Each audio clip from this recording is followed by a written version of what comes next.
Higit naman sa 1 milyong pisong halaga ng shabu na recover sa Oton, Iloilo. Detalye na balita mula kay Aine Grace Bravo, RH39. Aine Grace. Timbog ang main subjects ng drug buy-bust operation sa Barangay Poblacion South sa bayan ng Oton, Iloilo.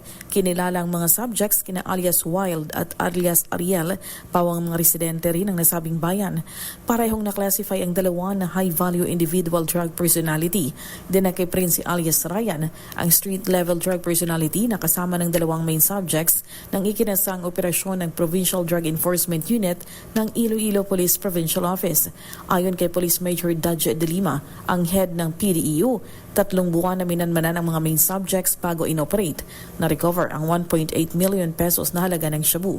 Napag-alaman na sa Iloilo City kumukuha ng supply ng illegal na droga ang mga subjects. Mula sa Action Radio Iloilo, ito sa RH39, ay ni Grace Bravo para sa DZRH, una sa Pilipinas, una sa Pilipino. Damong salamat, Aine Grace.